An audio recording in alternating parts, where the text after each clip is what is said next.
The following broadcast is a presentation of iRacing Motorsport Simulations live on PTRTV. We'd like to thank all of our partners for their support. He may get the run on the outside, off of the back straightaway. 26 and Hallmark trying to go thhree wide, no one's with them. Talking and bobbing and weaving down the back straightaway, looking for a way around. The 5 machine trying to take a look underneath the 3 car. He's gonna dive in down to the bottom. A huge move down to the bottom of the racetrack. Back bumper. Can anything happen through the tri-oval? Walker Thomas to the inside. Here he comes to the outside. Side by side through the tri-oval. The 14. It's going to be a photo finish to the line. Who's going to get it? Walker Thomas. Machine coming out of turn number 4. Tiller looking to go 3 wide, almost 4 wide. He's going to try to look for a gap. Bobbing and weaving for the lead down through the tri-oval. Photo finish. 2 by 2. The 65 gets the win.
Welcome, race fans, back to PTRTV on LSRTV. We are live at the Texas Motor Speedway for the Sam Maxwell Customs ASRS Truck Series.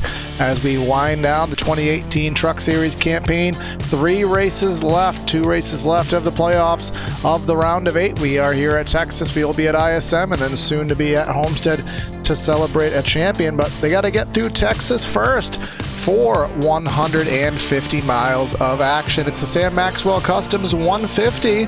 So at the 1.5 mile, we'll be doing 100 laps of racing here tonight.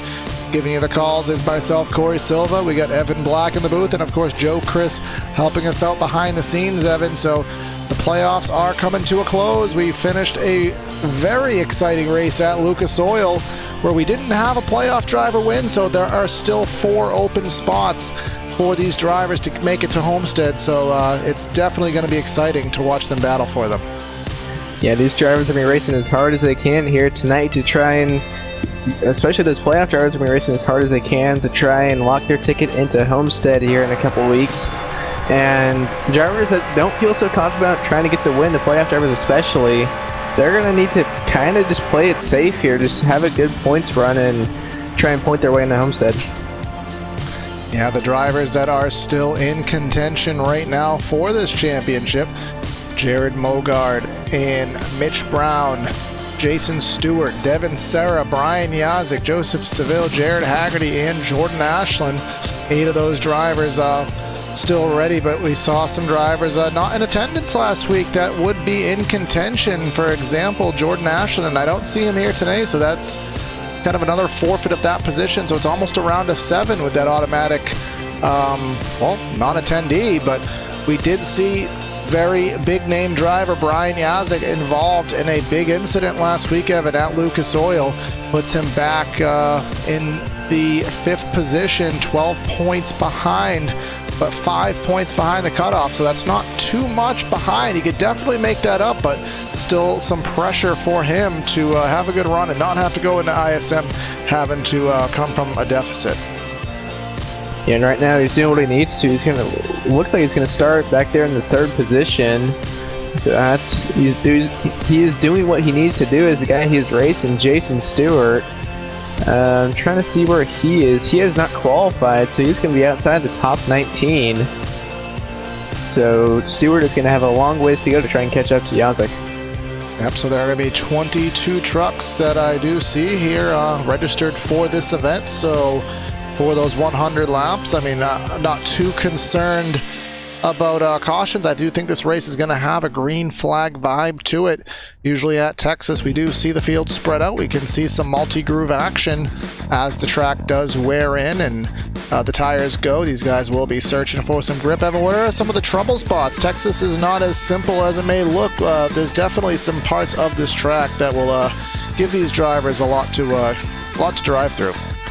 Well, 1 and 2 is probably the first trouble area you're going to see, and just the middle lane up is extremely bumpy up there, so you are going to have to run the bottom through 1 and 2, because if you get up just a little bit too high and into those bumps, you're going to have no grip up there and very high chance you could hit the wall there. And then 3 and 4, turn 4, I don't know what it is about that corner, but it seems to either want to push up to the wall or sometimes it'll get really loose out there. So there's quite a few trouble spots here around Texas, so that's going to be interesting to watch how these drivers do handle that. Yeah, just obviously being the older configuration of Texas, so it is the classic configuration. We do not have the varying ends of the speedway. Hopefully that does come soon to the iRacing service. But one of the things about Texas in this configuration is the bumps. There's a huge bump in the middle of 1 and 2, and if you are not running the correct line, you will really get thrown around, and it can throw you up to the wall if you're running high, or it can even throw you down the track depending how you are how your truck is pointed. But another thing at Texas is the exit of the corners. The banking here really drops off really quick, so you're in that corner with that 24 degrees of banking, but it gets flat really quick, which will tighten up the truck and throw you right against that outside wall.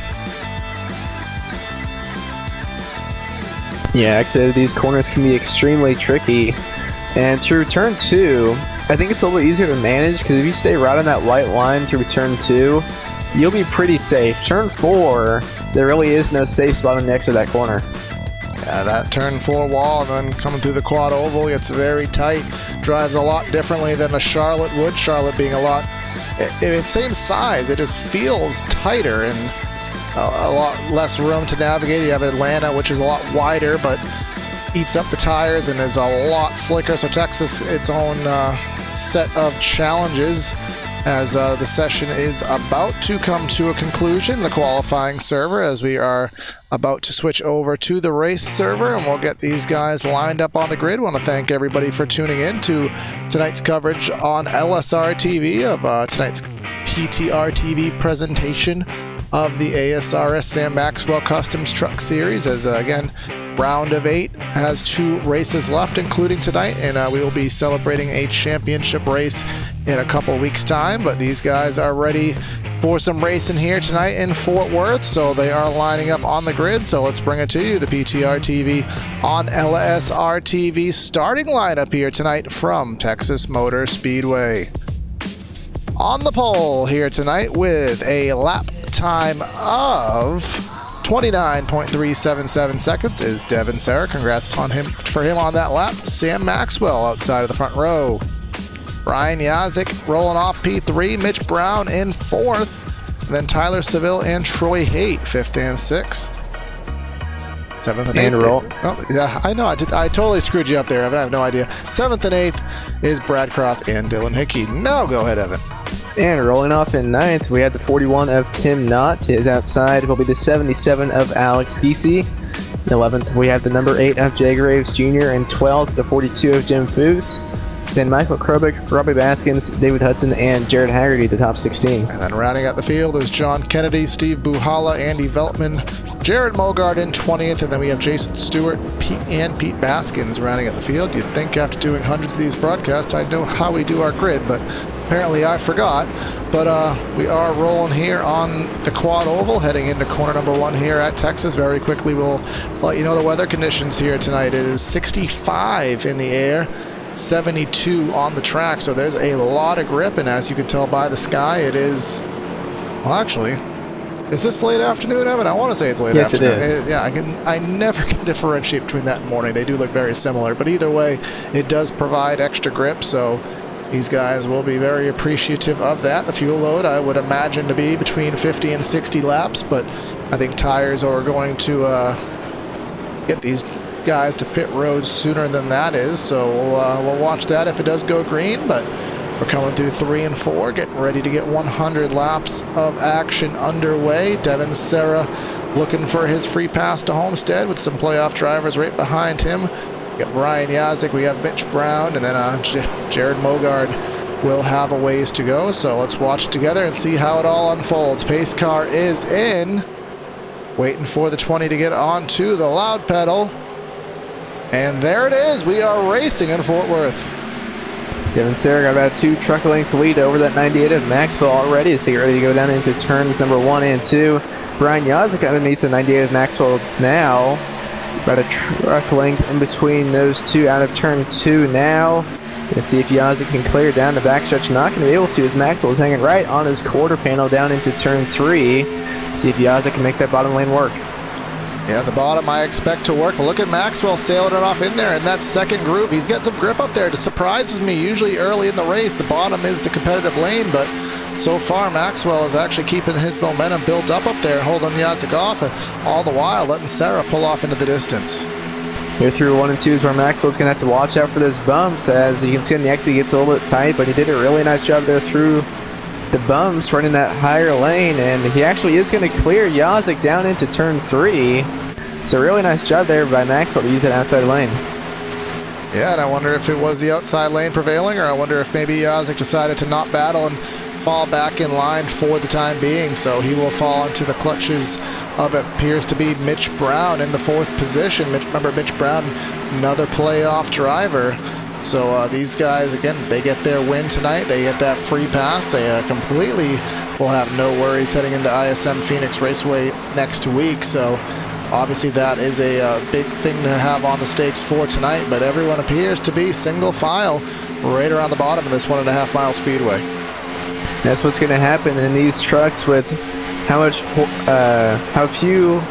little horsepower they have compared to the Cup Series vehicles, and how much downforce they have, and how cool this track is. For these first probably 10 or 15 laps, they're going to be running full throttle around here, which is going to make it very hard to pass. Yeah, until some skill, and I don't want to use that word, until some dynamic comes into play where drivers may start to slip around, make some mistakes, have to go up the track, it's going to make it, as you said, hard if everyone's kind of running in the same style. Obviously, it makes things hard to change positions, but we do have a change of position. That was Troy Haight losing a spot to the 54 of Dylan Hickey. And then behind that, Brad Cross and Jim Foose in the 42. Foose to the inside of Cross, trying to take that 8th position. And just ahead of him, another side-by-side battle of, I believe it to be Haight and Hickey again. Looks like Foose is going to clear the 30 as well in front of them.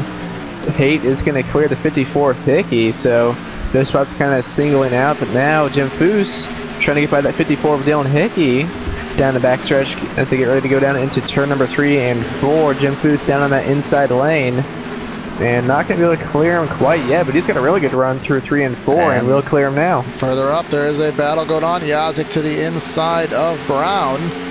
Or perhaps, I think it's actually the other way around. It might be Brown to the outside of Yazik. Yazik was in 3rd, Brown was in 4th, so I think this is actually vice versa. Brown may be trying to go on the outside for this pass.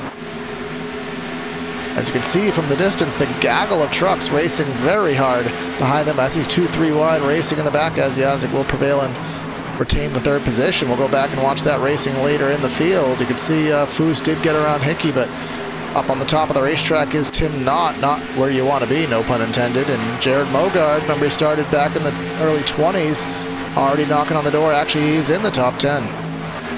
Corey, we know that pun was intended. I mean, yeah, it was. Yeah. Yeah, Mogard started back in 20th position, now up to 10th, but he has Haggerty trying to get that spot back to the inside, down into 3 and 4. Looks like Mogard might be able to make that outside lane work, as he is still clear, just barely over that 6, and now will clear him down the front stretch, as they're side by side in front of them with Brad Cross and Dylan Hickey. Yeah, so these guys are really competitive for these spots on the latter end of the top 10. And Jim Foose has cleared all of this. He's up in 7th. I mean, I know he was talking pre-race. He was very much looking forward to this event. I think he said he's won 5 times here at Texas in this ASRS campaign, and showing a good run, maybe trying to get number 6, but just ahead of this, it is Seville, it is Brown. Again, playoff drivers, as you can tell by the red spoilers and banners. That position has changed. Move up Seville to the P4 spot, and here comes Brian Yazik trying to make another move on Mitch Brown. Actually, rather on Sam Maxwell.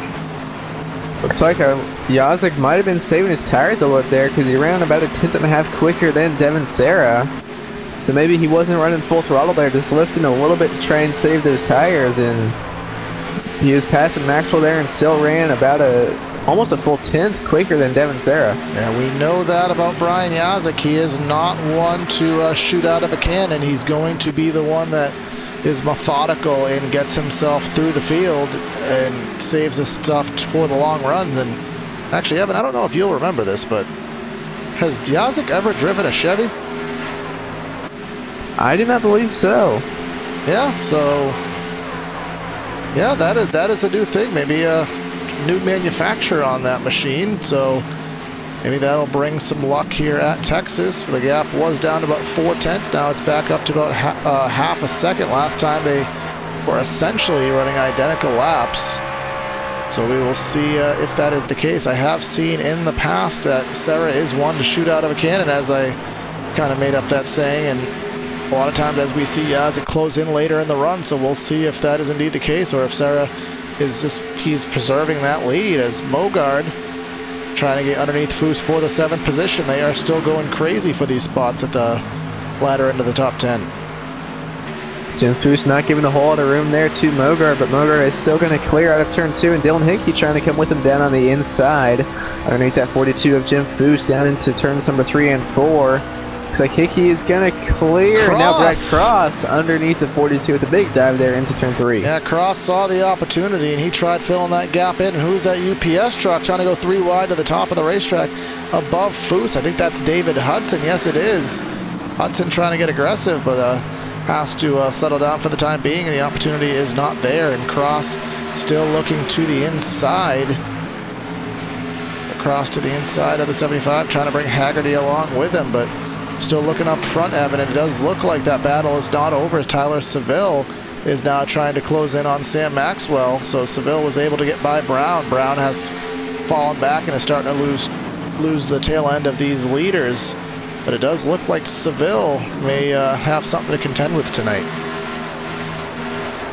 Yeah, pretty even times to those top 2 up there in front of him. He was a little bit quicker than Maxwell, as he is kind of getting right to his back bumper here through 3 and 4 by a truck length off of him. See what the lap times are this time, and if Seville is faster than them in front of him. This is the point in the run where we will see the guys who maybe they were saving just a little bit on those opening laps, and we'll see the guys who maybe drove too hard, too aggressive, and they will start to have their karma come back to bite them. You can see the big gap in the field right now. We go back to Mitch Brown, who is 1.7 seconds off the lead. We have to go back another 1.7 seconds to find 6th place of Troy Haight. And then right behind Haight is Jared Mogard, and Jim Foose loose to the inside of the track. They're nearly 3 wide through the quad oval right now. Go quickly back on replay and try to see what happened. Looked like it was a very intense moment there off corner number 4. Yeah, just turn 4. He just got really loose out of that corner. We've seen that quite a bit here, especially in these trucks. He's got loose out of the corner, went from 9th to 15th there. Not sure if there may have been a little contact with Hudson. If not, it was absolutely nothing between them. Could have been a little bit of an arrow situation there, but he did save it, lost those spots. Remember, he was in about 7th, now he's back in 15th. Looks like there was a little bit of contact, but that was after Foose was already sideways. And Jared Mogard up to the 6th position, passes Troy Haight. 20th to 6th and only 18 laps. A pretty good run from Jared Mogard. But now he has 2 seconds to close in. But speaking of closing in, there was about a half second Yazik to Sarah. Now it's just under 2/10 of a second. So definitely Yazik is showing the longevity and saving those tires. And now it is starting to prevail as even these guys are starting to pull away about a second ahead of Maxwell in 3rd. So leaders are starting to show their presence and show their domination, but now that number 55 Chevrolet, haven't had to say that yet, is trying to get the spot. A little bit of a wiggle off quarter number 4. He gained a lot of time through the center of that corner, but lost a little bit on exit. We'll see here through 1 and 2. And it looks like Sarah is running a little bit of a higher lane out there, kind of straddling the seam and cutting down on the exit. See if that works out, as it looks like he did get a pretty good run from doing that. So we'll have to see if maybe Brian Yazik will realize that and maybe move up there himself. And 3 and 4, I think there's just 3 and 4 is an easier corner. I don't really expect too much line change there, just because there is so much grip on the table. But in 1 and 2, with the bumps and the way it does play out, definitely that you could take advantage of changing your line. And here comes Yazik to the inside in 1 and 2. The bump is right there. Sometimes that throws off one of the drivers, but they are hanging on pretty well. Sarah will fall back in line, tries to go for a crossover, doesn't have the momentum to do so. Move Brian Yazik to P1. Actually, fastest truck on track last time by was Sam Maxwell. That could have had something to do with the 55 and 20 going at it a little bit. We'll have to see what it is here this next lap. Yazik was in the 32nd bracket there. Only other driver I see that was in the 32nd bracket was Jared Mogard, who is in 6th, but remember he is 3 1/3 seconds off of the lead right now, so he is going to need the help of a caution, or if he can run that same pace, he may be able to use pit strategy if that does come about. And Evan, I think we are going to get to a point in this race where we're going to have to discuss pit strategy. If it does go green, which there's a strong possibility it will go green, I have a feeling it's going to be a matter of 1 stop versus 2. Yeah, and I think that 1 stop is going to prevail, but we might see some of these drivers, maybe not in the playoffs, try out that 2 stop, because they don't have a whole lot of they really don't have a whole lot to race for, except for to try and go out and get the win. So they might try a different strategy than what these guys up in the top 5 or so were planning on doing. Yeah, we've dropped in the case of Devin Serra, who his best lap of the race is a 29.552. His last time out was his last lap by was a 31.289. So that is 1.7 seconds for Brian Yazik, whose best lap was a 74.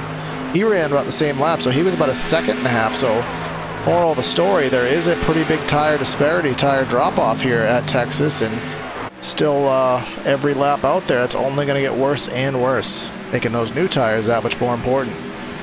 Here comes Tyler Seville to the inside of Sam Maxwell for that 3rd position.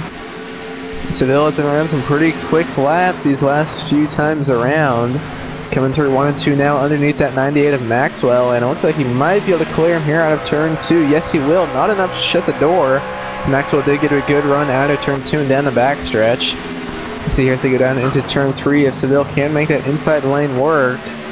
And he's almost clear now. He is clear of that 98, but will he be able to shut the door? It's going to be really close. Oh, Maxwell able to just grab the slightest of corners and try to get there and try to send it in on the outside, but finally entering turn 1, he will have to relinquish the spot. You can see just ahead of Seville, Serra definitely is experimenting with the upper groove.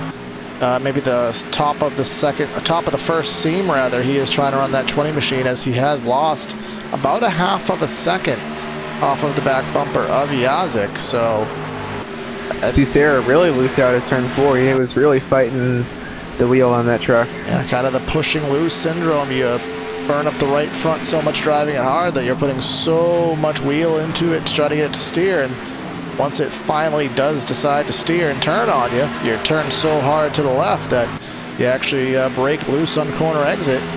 And it's not usually something that goes away once you kind of get to the tires to that point. As look at Yazik running all the way up almost in the third lane.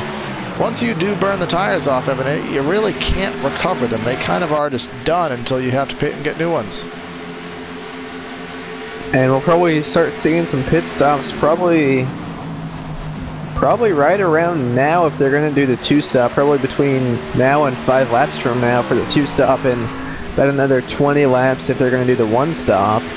Yeah, you'd kind of want to do right around halfway, or you maybe want to do right at the 1/3 distance if you're going to try to do 2 stops, I would presume. As we are battling for the 2nd position. Seville having a fabulous run tonight. He started the race in the, as I try to talking ahead of myself right now. Started in 5th, up to 3rd, trying to get 2nd. Mitch Brown, a little bit of a resurgence here. He's trying to close in and pass Sam Maxwell. He fell back. He's now starting to get into a rhythm and trying to compete with these guys. As you can see from the top of the long shot there, that Yazik running that upper groove in 3 and 4 rather, and that's not what I expected. I thought 3 and 4 was going to be a pretty consistent line right around the bottom, but proven wrong again. Not much of a surprise for me, but you can even see him in 1 and 2. Look at him running entirely in the 2nd groove. Yeah, at least for me, in my experience, it kind of seems like 3 and 4 is really the lane that you can get up there and run very high. Just because through 1 and 2 it's so bumpy, if you get up there, you're probably going to hit the wall or you're going to be pretty slow. As here comes Seville underneath Sarah for that 2nd position out of turn 4. Yeah, I always like doing a very high entrance here, a very late apex, really getting the corner very high and then cut to the bottom and get the straightest exit, kind of what Sarah is trying to do right now.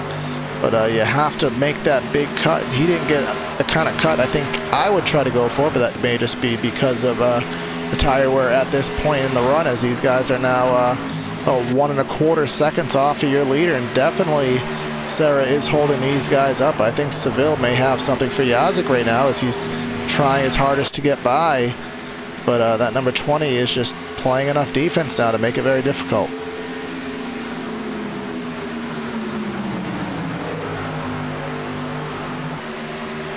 Third through 5th, not separated very much here, only by probably about 3/4 of a second. Then it's all the ways back to 6th place Jared Mogard, who has slowed down a little bit. He's about 3.6 seconds off the lead now. He might be 3 seconds off the lead, but he is slowly closing in he's closing in on Maxwell. He's only 1.5 seconds or so behind the battle that we were just watching. We have to go 2.5 seconds back to find David Hudson, who's in 7th spot. Troy Haight is down to 8th. Jared Haggerty in 9th, and Pete Baskins in 10th. Dylan Hickey in 11th.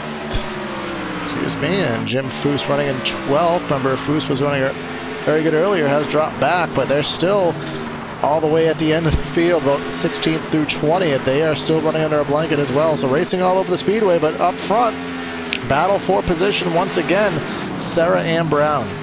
Yeah, Seville was able to get by the 20 of Sarah, and now Mitch Brown got by Maxwell and is now trying to get to the outside of Devin Sarah out of turn 2. Didn't quite get the run that he needed down the backstretch to get next to him. You see here in 3 and 4, maybe run a little bit higher. Actually, he's going to run right in line with that 20 as Maxwell is looking underneath him through 3 and 4.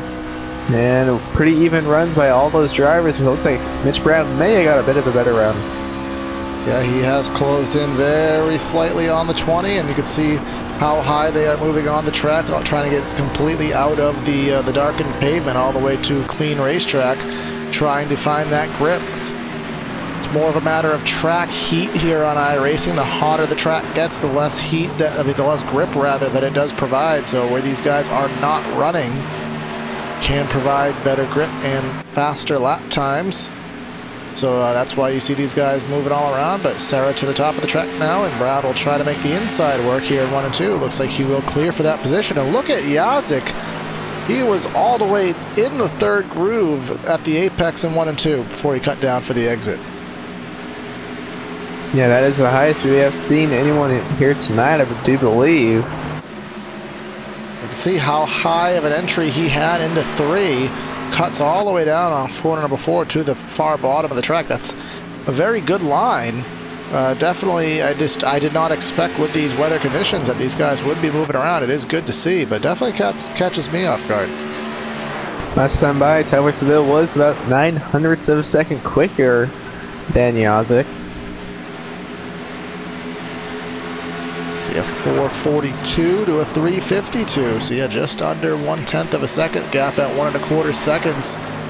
But Seville trying to see if he can make some ground up on this next lap, and he will take another 1/10 of a second off the gap. And behind them, Devin Serra was actually a bit quicker than both of them. Even though he has been dropping back a little bit, he had a pretty good lap there. And Evan, we haven't seen, actually I do have Steve Buhala on pit road, but I think that may have been damage insinuated more than strategy. Troy Haight on pit road as well. I do think for Haight, this actually is a strategy call. He was running, I believe it to be about the 10th position.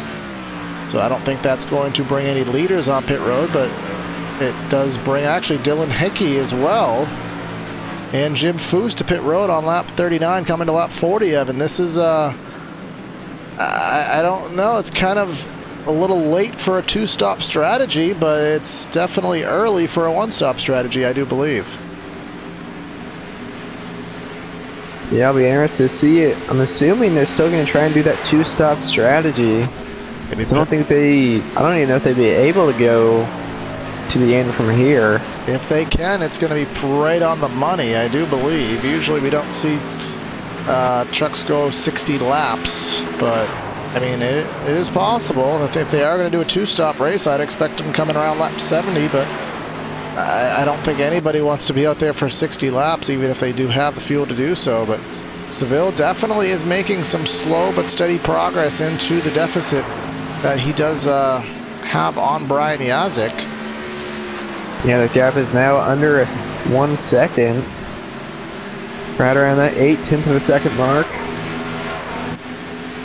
So we'll see if he can continue to close in. He was a little over a 10th quicker last lap. And it looks like he has been staying right on that white line for at least through 3 and 4. We'll see what he does here through 1 and 2. If he is going to stay on that white line, or if he will move up the track like Yazik has been doing. He's going to run a little bit lower than Yazik, not quite all the way down to that white line. Now he gets there through 1 and 2, but that line definitely is working for him right at that 0.8 of a second mark between the top 2. And it's about a little over a second back to Devin Serra, who still has quite a few guys behind him, just trying to get by. Mitch Brown, one of those, trying to get by him, about a truck length behind him. Coming through 1 and 2 now. You can see really high on the racetrack now is Brown, trying to get that run and try to make a move on Serra once again, but Jared Mogard is also trying to get into this battle now, right to the back bumper of Maxwell. Remember the journey Mogard has had from the back of the field and has gained all this time, was a 1.5 seconds back not too long ago, but he is right here on the back bumper of Sam Maxwell and has potential to get up to the 2nd spot. All these positions are essentially right near to him right now, but speaking of another battle on the track, it was 1 second, it was about 3/4 of a second, it is now a 1/2 second. Tyler Seville so close to getting the lead, but is he going to get there before pit stops?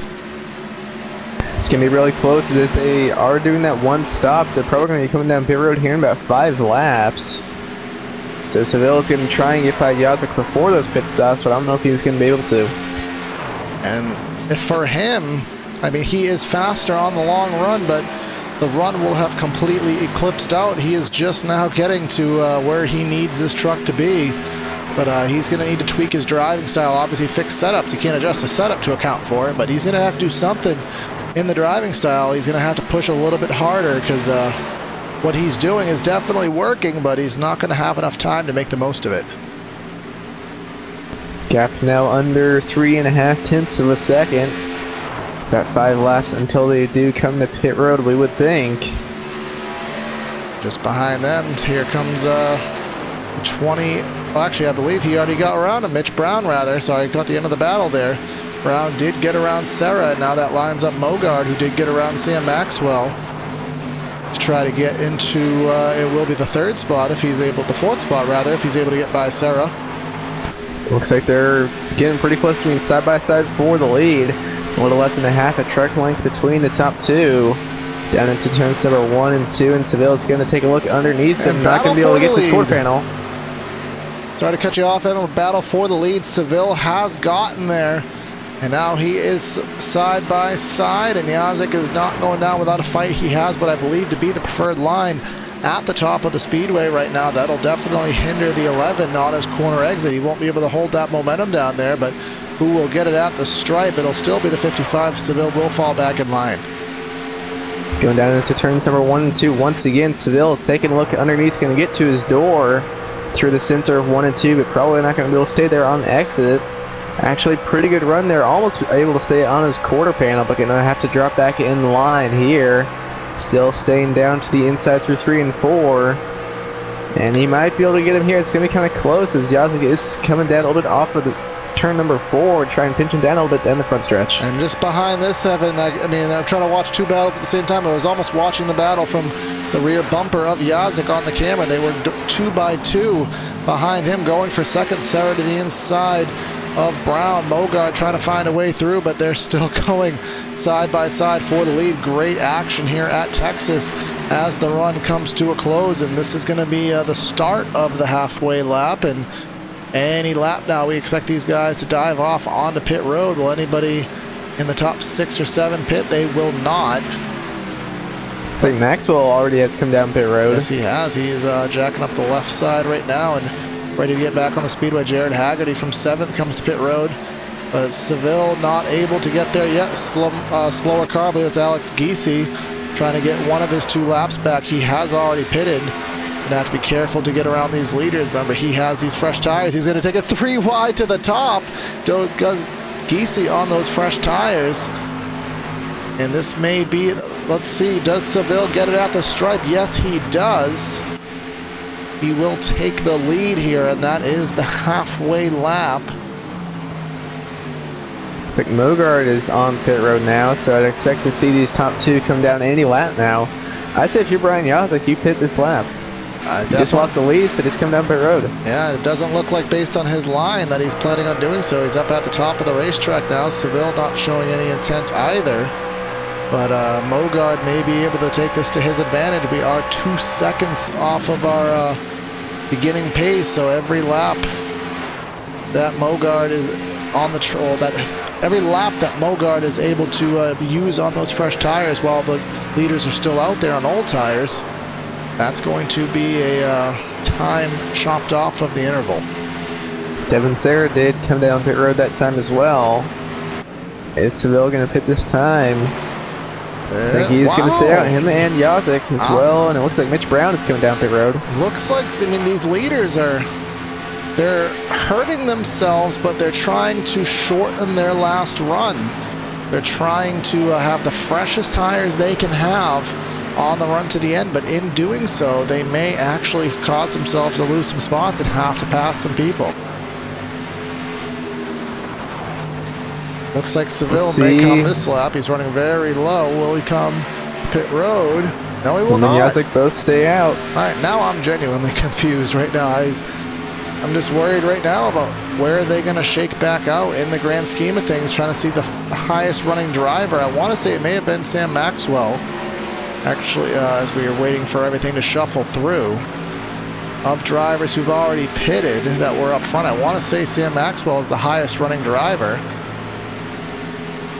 David Hudson on pit road now. Let's see if Seville and Yazik, are they going to come this time? Yazik is, Seville staying out.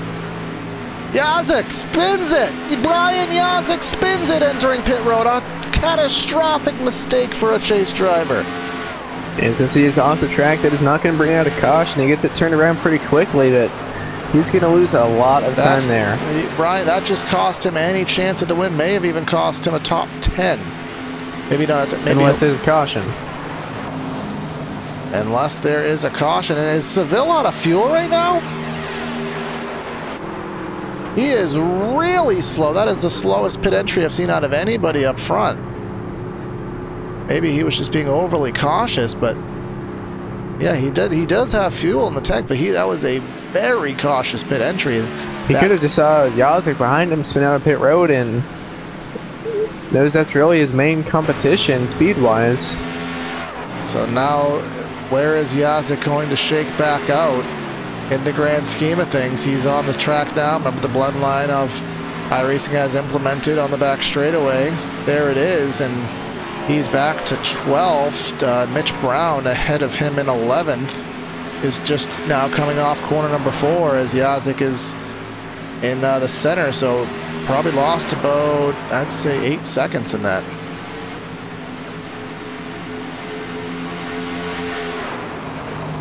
So unless there's a caution, that's going to take away his chance at the win for sure. Most definitely, and right now we're still waiting on...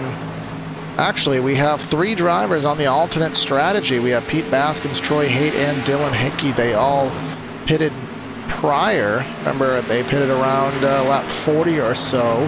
So they are leading this race, and they have plenty of fuel and effectively plenty of tires to go. Their strategy is going to be to pit again and try to have the freshest tires possible, but just based on what we've seen, I'm not sure how well that's going to work, so we have to see how it's going to shuffle back out. Where Sam Maxwell is the highest running driver who has pitted. He's just now at start-finish. Jared Mogard is about 2 seconds back, has 2 lap fresher tires than Maxwell does. So it's going to be a matter of Mogard chasing Maxwell down, and then we have Devin Serra in 3rd. Well, 3rd, he will be 3rd. Jim Foose right behind that, but Foose is on the alternate strategy, and he will need a caution, or else he will need to make one more pit stop. Yeah, I really don't think that's going to work out for those guys on the alternate strategies. They only have about a 7-second gap now to Seville, as who is that on the front stretch? Jim Foose is going to bring out the caution here on the front stretch. Well. Caution is out, and that doesn't necessarily change everything, but it evens out a lot of things that were going wrong. That thing just broke dead sideways. 2 drivers, very close calls getting to the outside of him there, but just very damageless self-spin there for the 42. And that will give Pete Baskins, Dylan Hickey, and Troy Haight amazing track position. That'll give Brian Yazik a chance to drive back through the field.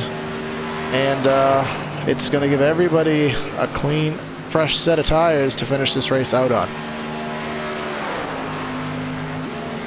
Yazik is only back to the 11th position, so it's not going to be too terrible for him. Yeah, speed alone, I mean, he's going to have to, I don't know without multiple cautions if he's going to be able to drive through the field, but at the very least he will be able to salvage a run. Remember, some competitors he needs to have good runs versus. He needs to have a good run compared to Joseph Seville, who, is he even here today? We have Tyler Seville. I believe they are one and the same. Oh, all right, we'll carry on. So yeah, needs to race with him, and obviously Jordan Ashland not here. Jared Haggerty, that's another driver Yazik needs to battle with, and he will have to pass him, but we are all on pit road. How have we covered a whole season, and I did not know that Sevilles were scored as one driver? Yeah, if you look in the point standings, there is no Tyler Seville, so they are one and the same, Corey. Well, hot dog, it takes 3/4 of a year for me to learn something basic, but there we go. But we're down pit road, and we'll see how everyone does exit the pits. And Pete Bass. Seville took 2 tires there. Not on my end. He did have a 14-second stop. Oh, Tyler Seville, 11-second stop. So, yeah, we'll see how that does shake out. We're going to step aside for a brief side-by-side break and be back with you for the restart. So please stay with us.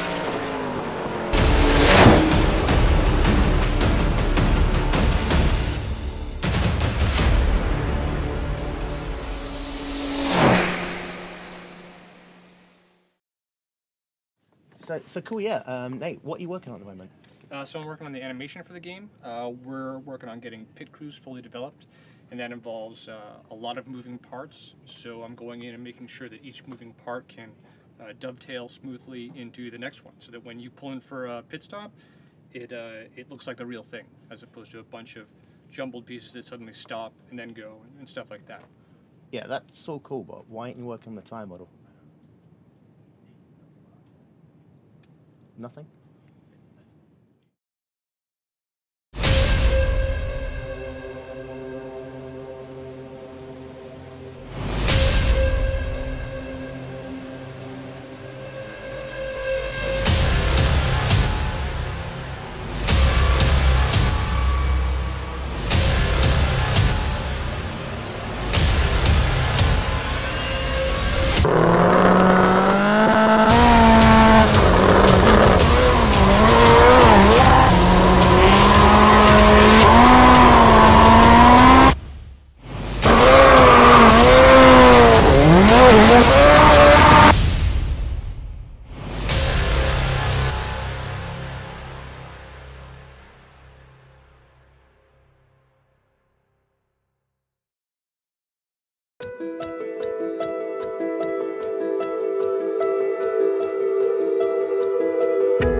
And welcome back to PTRTV on LSRTV, here for the ASRS Sam Maxwell Truck Series, Sam Maxwell Customs 150 at Texas.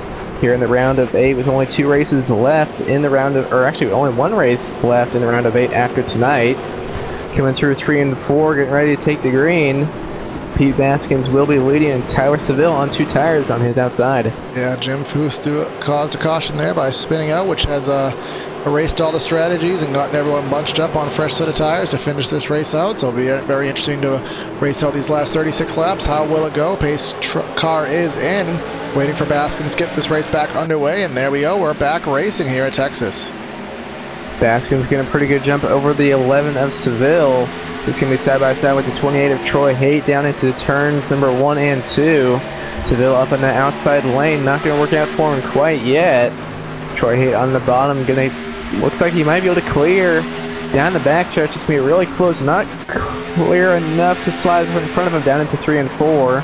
See if Haight can make that bottom lane work. It looks like he is clear now out of turn 4. Yeah, now we have drivers who haven't been up here all day who are going for the lead here, as this race still does have quite a distance remaining in it. So we have to keep focus on the drivers who were up here trying to gain these spots back. Brian Yazik back in the 9th spot. Jared Mogard, he is up in the 5th spot right now, but he is now to the inside of the 54 of Dylan Hickey.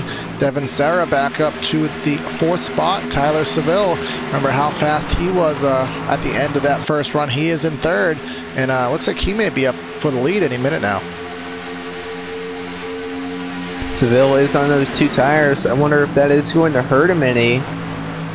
Looks like he is a little bit tight in that truck. Now he's going to pull underneath the 28 of Haight. It looks like had some sort of issue out of turn 2. He just slowed way down there. And that is going to allow Tyler Seville to get by him and clear. And now Devin Serra on the inside of that 28 in turns number 3 and 4. Coming down the front stretch now, and Devin Serra is still not going to be able to clear, as Jared Mogard is right behind him, filling that gap behind the 28 now. Seville was trying to block both sides of the highway there at the quad oval, trying to make sure that he was clear of Serra, and he was. And now he will set his sights on the number 3 machine of Pete Baskins. Baskins, remember, he hasn't really been up here all day. He started all the way back in 22nd position, but due to that strategy and lucking out with the break with the caution, he gets himself up front in the best position he's had all day, as here comes Mogard to the inside of Troy Haight. That's going to be a battle for the 4th position. You can see right behind this is Yazik, who's back up to 8th, trying to get into 7th. So It's going to be a fight for the 55 to get it back up there, but he will try to salvage a good run here tonight as here we go. Seville is right on the back bumper going for the lead. Not going to be able to make a move down into turns number 3 and 4 yet. Not quite close enough. Entering the corner, still at a truck length off the back bumper, that number 3 truck. Out of turn 4, he's going to have a pretty good run, but Devin Serra behind him is only about a half a truck length off the back bumper, that 11, down into turns number 1 and 2. See if Seville will make a move to the inside. He is taking a look. Not going to be close enough to get to his inside quarter panel.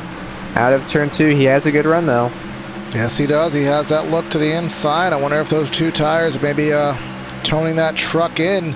Maybe with those slightly used left side tires, maybe it's loosening him up just enough to where he needs to be, but he is definitely showing some speed now as Serra looks to the inside. Bogard just behind, trying to fill in the gap, trying to get Pete Baskins stuck on the outside groove. Baskins will be stuck on the outside. Here comes Bogard filling the gap in, Mitch Brown, and then Brian Yazik. So 3 may be stuck on the conga lane outside of the racetrack right now.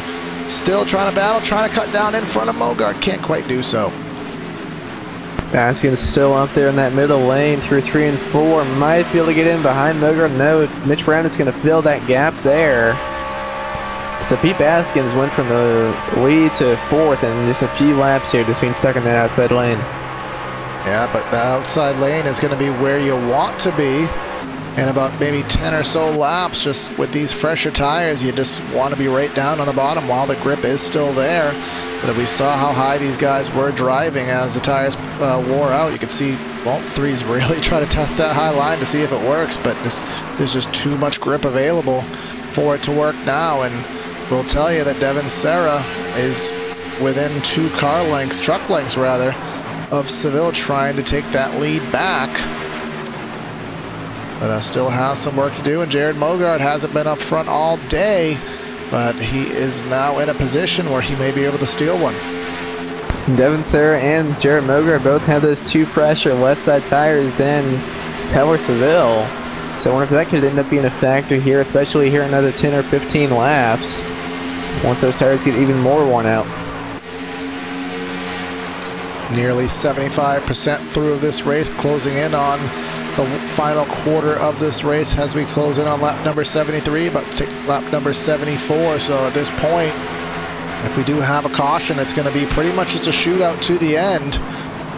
Not really going to be such a thing as a long run anymore in this race, as here comes Yazik to the inside of, that is Baskins for the 5th spot. So the 55 is going to try to be P5 at the very least.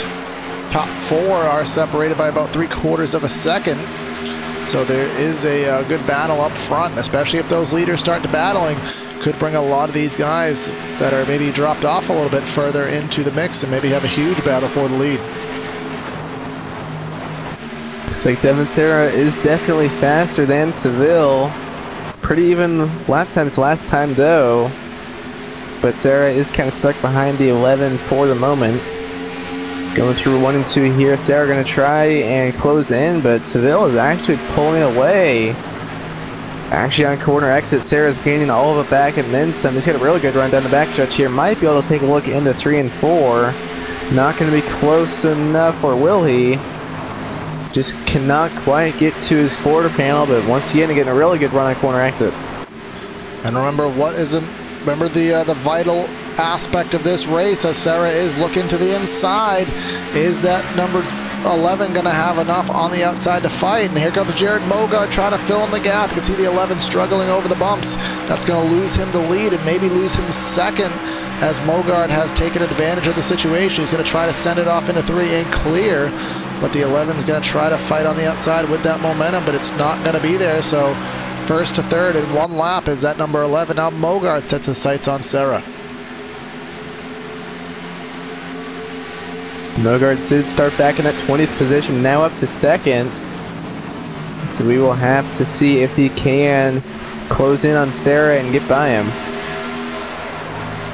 And if he does, remember, as I was trying to say, remember what's vital behind this race, all 3 of these drivers up front, all 4 if you account, actually all 5 for that matter, going all the way back to Brian Yazik. Any of these 5 drivers wins the race, that's a free pass to Homestead. They will not have to worry at all about what goes on at Phoenix next week, and being the short track at Phoenix, you don't want to have to go into there with any kind of expectations.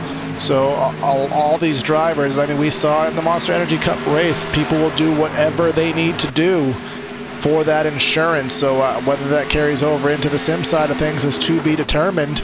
As Yazik taking a look to the inside of Mitch Brown. He doesn't want to battle with him for too long, because if he battles for too long, those leaders will get further and further away. So he's going to try to clear this spot as fast as possible. And as he does this, here comes Mogard with a look.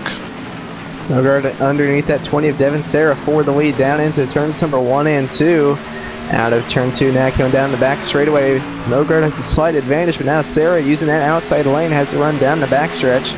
Going down into turns number 3 and 4. Will Mogard be able to make that bottom lane work? As Yazik has Yazik has cleared Brown, so he will set his sights on the top 3, and Mogard is being held up by Sarah. These guys are running door to door, Evan, and in this side-by-side situation, it must be a lot harder on Mogard trying to pinch that thing down. But actually, as I say that, he's able to get through the bumps better than Sarah. So now Sarah falls back to P2, and he's going to have to try to dig deep and see if he has anything to try to repass him. Mogard up to that lead and going to try and set sail and get away from everyone behind him, but Sarah is hanging right there with him, less than a truck length off the back bumper of that 00 down the front stretch. Going down into turns number 1 and 2 now. We'll see if Sarah can get underneath him, or at least get a good enough run to maybe get by him down the backstretch. And we've seen it on some tracks in iRacing, just not sure how it happens or why it happens, but it sometimes does, where sometimes it's actually easier running in second than it is leading the race. Sometimes the handling works out, you can get the draft, you can... For some reason, sometimes it's easier running in second, and we'll see if that does carry over, if that 20 is able to stay with Mogard. Looks like Mogard is pulling away just a little bit. He was about a half a tenth quicker last time by. Yazik clears for third very quickly, so don't count out that number 55. There's plenty of laps to go, and he's only half a second back. And last lap, Yazik was almost a full tenth quicker while making a Jared pass. Mogard. Yeah, and while making that pass is Mogard up there in that kind of second lane. He just took 0.3 of a second off in one corner. Yazik is wheeling that number 55 Silverado, going to try and get back up to the lead here. He's going to try to do the classic spin and win. Remember, on that green flag stop, he spun it, lost about 7 seconds in the pit road exchange. And here he is to the back bumper of the 20. The 55 is on a mission. And he's going to look to the inside of that number 20 of Devin Sarah through turns number 3 and 4, all on that white line, and he's going to clear him down the front stretch. I do believe he had a really good run there out of 4, not quite able to clear him. Does he have the alternate red tires on right now or something? He is just on a mission. Clears first, second. Yazik sets his sights on Mogard. About 17 laps to go now. And Yazik now into the second position, but Devin Sarah is going to try and fight back here down the backstretch. Taking a look to his inside through 3 and 4. Will Yazik be able to make that outside lane work to his advantage and clear the 20 of Sarah out of 4?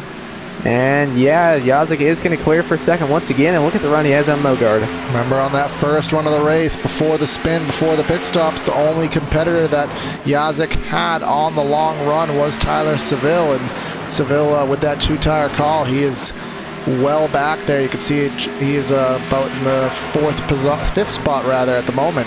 Fourth spot, excuse me. But he's at the end of this battle, and I think he's starting to fall back as here comes Yazik. Yazik has the fastest truck on the racetrack right now, one of the fastest trucks on new tires, and he's going to have 15 laps to find a way by Mogard. And with that quickly, he got by Sarah and the guy behind him, Mitch Brown, or Tyler Seville, sorry. It shouldn't take him very long to get by Mogard. Just look at the run he got there out of 2. But we all know Jared Mogard is not a driver who's going to, not that any of these drivers are, but Mogard especially is not someone who's going to roll over and play dead. And even if he does get past, he's going to do his best, and he's going to fight for a crossover or a repass. But I just don't know if he has enough stored up, enough remaining on those Goodyear Eagles to compete with the 55. But we'll have to see the laps tick away. You can see right on that white line. Look at the run. Look at the bite. The 55 got off corner number 2. Here he is with a look. Taking a look to the inside down into 3 and 4. He is there. He's on the quarter panel, entering the corner. Gonna see if he can get a good enough of a run to clear out of 4. Not gonna be able to clear him, but he's gonna stay on his door down the front stretch, and he might be able to get him here through 1 and 2. We'll have to see as they do go down into the corner now if he will be able to clear that 00 of Jared Mogart. It's going to be kind of close. He has the nose ahead out of turn 2. Not going to be able to clear yet down the backstretch, but he is definitely inching his way to this lead. Yeah, Mogart hit the bumps the proper way on the outside lane there. It kept him side by side. So now he comes to 3 and 4, where if anything he has the preferred groove up there, but Jazik gets that really good run on the bottom of the racetrack. Mogart will still prevail and pull door to door and get it at the stripe, but again, can Mogart sustain that outside lane in 1 and 2? It's very hit or miss. I think Mogart's going to be a little bit too high. That's the bump right there, but Mogart's doing a very good job, and enough of a job to be able to just barely keep alongside Jazik into 3. Down into turns number 3 and 4 they go. Jazik was almost clear down the backstretch, and he, once again almost clear, but not quite. Mogart's sliding up the track, but so is Jazik, and Mogart's still just going to stay on his right quarter panel. As 11 laps to go now, going down into turns number 1 and 2, and Jazik has cleared him. Is Mogart going to be able to do a crossover? I don't think so, but we'll try to look at the telemetry and see what the gap is, and does look like the 55 is in sole possession of the lead. Mogart's going to take a sail to the inside. I think Jazik intentionally ran the outside groove. That's where I think he wants to be at this point of the run, but Mogart's going to use that open door and try to dive it on in there on the bottom, and so far he has sustained a side-by-side presence, and now Jazik's going to have to make that outside lane work in 1 and 2. And he did not get hit this most right in caution. Oh my goodness. Caution is out. This is going to end in a shootout. It's Pete Baskins. Remember, Pete Baskins led a good portion of this race. Oh my goodness. What happened here to Pete Baskins? Into the fence hard. It almost looked like a tire blew out on that thing. He was straight into the fence, and then just some agricultural work through the grass and ended up in the middle of the racetrack in the quad oval. So, is anyone going to try 2 tires here? Well, it's going to end up with about 4 to go. I'm fairly comfortable in saying, and obviously this will be the final restart of the race. 2 tires for Seville. I mean, he stayed within 2 seconds, but that he was only had about 5 or 10 laps on those left sides. I mean, if we have, as we call it, an insta caution, where we have a wreck on the restart or very soon after, then the race will be over, but I wouldn't bank on that. So I do think it's going to take a perfect 4-tire stop, and this is not what Jazik needed, because he is not a short run driver. He's going to have to wheel it. And but has he just been saving this entire race on those first runs? And a lot of times when you do save it and you're running that long run pace, it is hard. I mean, I know from experience, it is really hard to turn the wick on and just flip your entire race driving style in about a 5-lap run. Showed stall. And that... Not by much, but he did have to back up. That might not be the worst thing. Is Mogart on 2 tires? Looks like he is. Mogart, and is that Mitch Brown as well? And Tim... Oh, so Jazik's going to drop back. And Jim Booth stayed out. Well, that's going to be, this is going to be interesting. Jazik's going to fall back to 7th. Your leader is on 33-lap-old tires. Your 2nd and 3rd place drivers are on 2 tires. And then you have Devin Serra, who is the first driver, on 4 tires. Tim Knott took 2 tires. And then Seville and Jazik on 4. Jason Stewart on 2 tires, and then Haggerty and Dylan Hickey round out the top 10 on 4 tires. So this is going to be very interesting to see how this all plays out.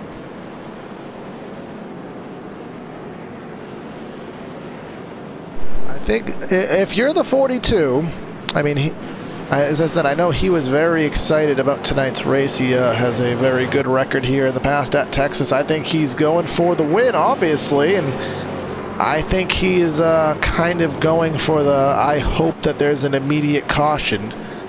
and that I can take this home. I think that is your only bet, is to hope there's a caution right off the bat and just hope that you aren't the caution.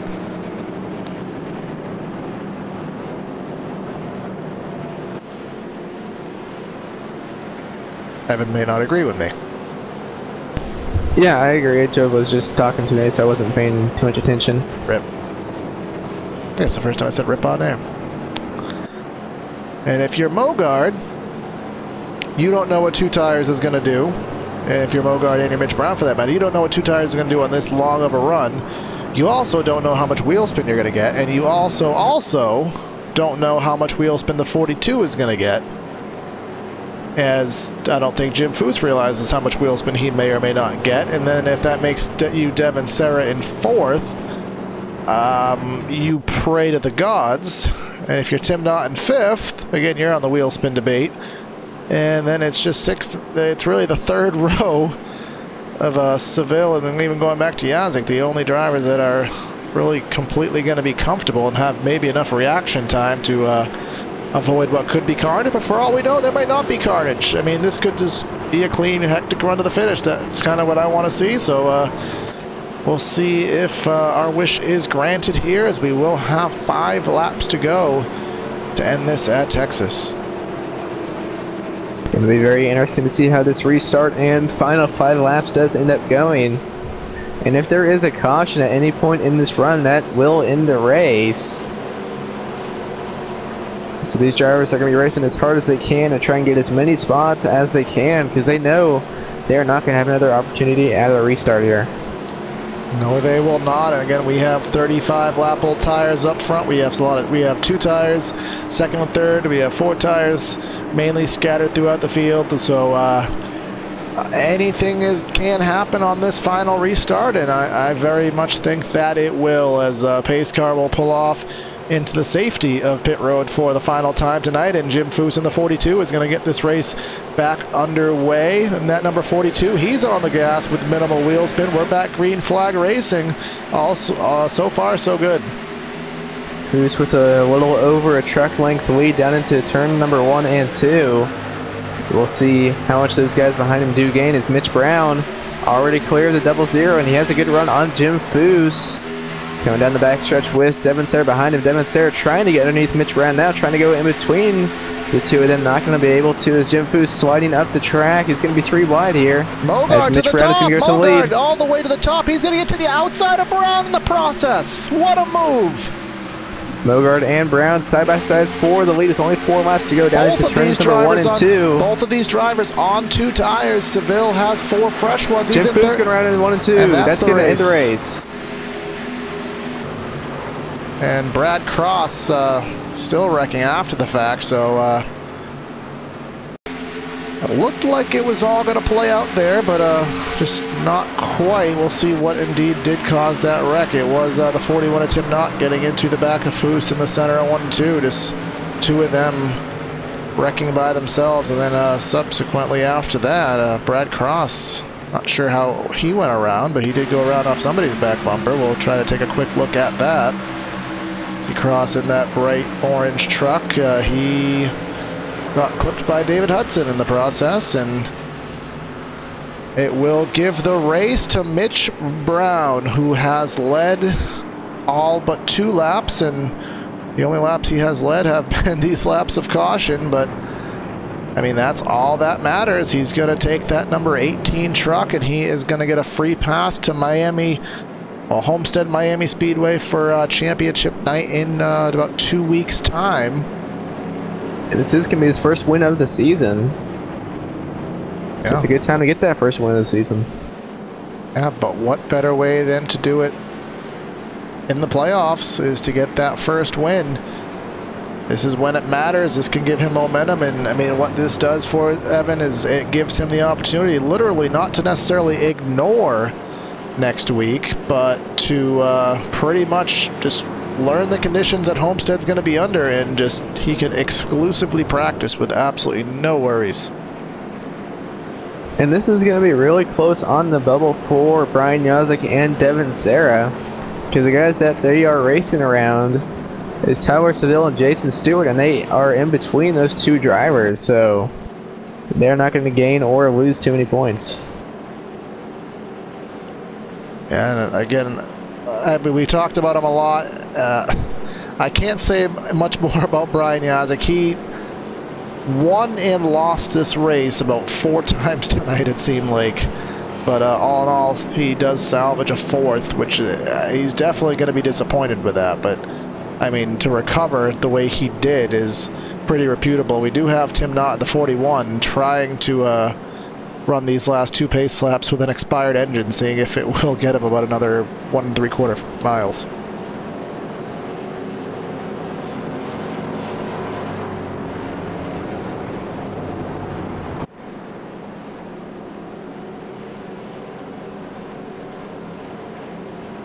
Mitch Brown taking the white flag now.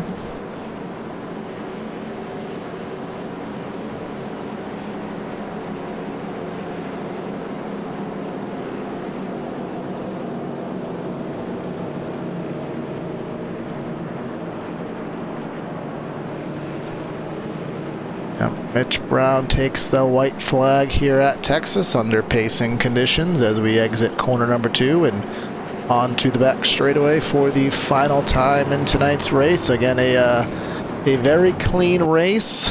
It ran with only, I think it was, let's see what the actual graphic was, 3 cautions, including this one. Ran very clean. We had green flag stops. We had a lot of green flag runs and saw a lot of what happened, but ended up with a shootout. It ended up with some major pit strategy calls, which really shook up the running order. And well, Mitch Brown was there to take advantage of the situation. He put his truck in the spots it needed to be in. He got the restart that he needed, and ultimately Lady Luck was on his side, and the timing worked out. He found that number 18 truck P1 when it mattered, and he's going to come off of corner number 4 behind the iRacing pace car, and he's going to punch his ticket into championship week. Mitch Brown wins the playoff race at Texas. And Jared Mogard is going to come home in 2nd, and Tyler Seville in 3rd. So a crazy finish here at Texas, a crazy finish to a good race by the Sam Maxwell Customs Truck Series guys. So we will make sure everybody does complete their lap around and complete their lap past the start-finish line, finishes their order, and let's give you the unofficial results here from Texas Motor Speedway. After tonight's race, leading 5 laps, the victory goes to Mitch Brown, again punching his ticket into championship week. Jared Mogard with a 2nd, Tyler Seville with a 3rd, Brian Yazik with it's most likely a disappointing 4th, Devin Serra falls back to 5th, and then Tim Knott, Jason Stewart, Dylan Hickey, Jared Haggerty, and Jay Graves Jr., your top 10. And rest of the field, we have the number 72 of Michael Krobik finishing in 11th, Troy Haight in 12th, Andy Veltman in 13th, Alex Giese in 14th, David Hudson in the 15th position, Pete Baskins in 16th, Jim Foose in 17th, Brad Cross 18th, Sam Maxwell in 19th, Steve Hall in 20th, and then Robbie Baskins and John Kennedy rounded the field in 22nd. All right, so trying to see if we can keep this going here and start the post-race show in uninterrupted fashion as we wait for these guys to head into the booth and talk with us. Does look like we have gotten the 2nd place driver of Jared Mogard, so just give us a brief moment right here to get ourselves situated, and we'll talk to these drivers again after 100 laps of racing. Evan, we saw, as we said, we kind of saw everything that there was to see here in tonight's race. Every kind of thing we could expect. We saw green flag runs, we saw green flag stops, that ultimately ended in a shootout. So how do you summarize tonight's race? Well, it's always nice to see long green flag runs in a race, and these guys put on such a great show, and it's always also fun to see the green flag pit stops, because it always throws an interesting dynamic into it of seeing all the strategies and how they're going to play out. And then with the cautions, that really changed a lot of the stuff, especially with, you know, Pete Baskins being able to get up there and a few other drivers. So it was a really fun race to watch. I definitely agree with those words, but we do have Jared Mogard with us in the booth, and Evan Black has caught up with him. Well, Jared, you come on with a 2nd place finish here after starting back in 20th. What was it like getting up through the field? It was pretty fun there. That first long run we had helped get to the field a little bit easier there, save the tires and being smart. Kind of wish I would have went green. I think we were in a pretty good spot, but that's not how it worked. And Yeah, coming into this race, did you expect to have that long of a green flag run and to have green flag pit stops? And what was your strategy just coming into it? Yeah, I mean, I was hoping it would go green. You always hope it goes green. That way you can kind of race it out, and tire management and stuff is key here. So I was hoping it was going to go green, and it did. And yeah, we knew we could make it on one stop, so just split it in half, and that was the plan. And then we had a couple of yellows there, and just that's how it worked out. Yeah, you came into this race leading the points, so you had a pretty good buffer over the cut line. So what do you need next week at ISM to go out there and solidify your spot? Do you just need to have a good run, or do you still feel like you need to go and get a win? No, I think we're in a spot now where we just have to have a decent run, but I like to win a race. I feel like we gave 2 away the last 2 weeks, last week and then again tonight, but second place is enough to complain about. So just gonna go there next week and do what we've been doing all year, and get ready for Homestead and race for a championship. All right. Well, is there anyone you would like to thank or shout out to you after your second place finish? Yeah, iBuyPower Computers, CDS Internet, Nick Kaufman and Kaufman Racing Graphics, and Twitch Race Reports for being on the car, Jim for the league, everything he does for ASRS, and Sam Maxwell for being the title sponsor, and you guys for your support over the last couple of years for the broadcasts and stuff. It's been appreciated that you guys do that, and it's a shame you're not coming back next year, but appreciate what you guys do, and shout out to all the fans for watching. All right, thanks for that, and thanks for talking with us, and good luck in these next 2 weeks as you try and go get the championship. Thank you, guys. So we are waiting. I don't think we've ever had a conversation with Seville, and we've talked to Mitch Brown a couple times. We are still waiting for them to show up here in the booth. They use a different form of communication, and well, just as I say that, here is the man of the hour. Mitch Brown has come on to TeamSpeak, and he will come into the booth, rather, and we'll have a quick chat with him. All right, Mitch, well, you ran a top 5 race, and you were up there, and well, that caution definitely threw a wrench into everything, and somehow you come out on top. So how was your race, and what was your mindset on that final restart? My race, it's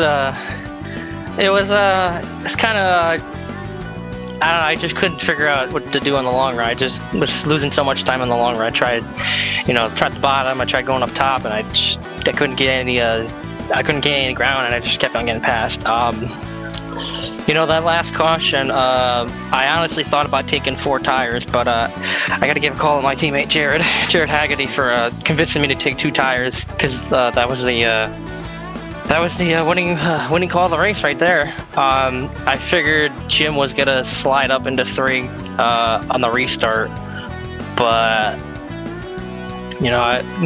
I got lucky and got the caution as soon as we completed that last lap, and we're going to Homestead. Yeah, so just talk about that. You've had a good season. You haven't necessarily had a great season, but you've had many good runs. You've had some good results. But what does it feel like, especially in the playoffs, to get that monkey on your back and finally get that win in the win column? This has to be the biggest win of my career, and the most, the best time to have it. When I need to win the most, and basically lock myself into Homestead. So now I can just kind of worry about just getting through Phoenix unscathed. Don't have to really race anybody for position that hard, and I can put all my focus and all my effort into trying to win at Homestead. Yeah, that was actually my next question for you. So your mindset into ISM, into Phoenix next week, I mean, obviously you go out wanting to win every race, but I'd have to imagine over the next 2 weeks you'll be spending a lot more time at Homestead than you probably will practicing for Phoenix. Yeah, Homestead's not really my best track. So, this locking myself in kind of helps me out a little more. I can get more time testing wise on the track, and I honestly, I can't believe I won that race. halfway through the race, I really didn't think I was gonna get a top 5 or a top 10. I was just so off. I'm just shocked. Yeah, but sometimes a good driver, sometimes you got to be good, sometimes you got to be lucky, but when you get a combination of the both of them, obviously that's what puts you in these situations. So again, congrats on your win, man. Who do you want to give a shout out to tonight? Gotta give thanks to all my teammates. We all finished in the top 10. We all ran well tonight. Just gotta give thanks to Jim for putting on the league each and every weekend. Of course, gotta thank you guys as well for putting on these broadcasting every 2 more races. Hopefully we can give you the 2 best races for the season coming up. Yeah, that'll be fun to watch, so we'll be watching out for those. And congrats, man, and hopefully we'll be talking to you in a couple weeks. Thank you, guys. All right, so we do not have Tyler Seville, the 3rd place finisher, unfortunately, from the 2nd place driver here tonight, but we got to wrap up coverage with our sponsor shoutouts here on the PTRTV side of things. We have Air Move and Fabrications, Kreutz Custom Graphics, our overlays provided by iBlog iRacing Broadcast Overlay Graphics, and tonight we used cameras by Track Cams 4 Gourmet. So again, thanks to everybody who decided to tune in to tonight's race. Hope you enjoyed the show. Make sure you stay tuned for the next couple weeks of action on LSRTV, as PTRTV will present 2 more races of the Sam Maxwell Customs Truck Series and 3 more races of action for the Integrity Racing League. So you'll want to stay tuned for that as the 2018 campaign winds down. But we do have some announcements to be made, so you'll want to stay tuned to PTRTV on social media, on Facebook and Twitter, as we do have some interesting things for our future that we assume that you will be interested in hearing. So again, stay tuned for that. But signing out of the booth tonight is Corey Silva and Evan Black. Have a great night, everyone, and we'll catch you next time. Have a good night, and we'll see you next time.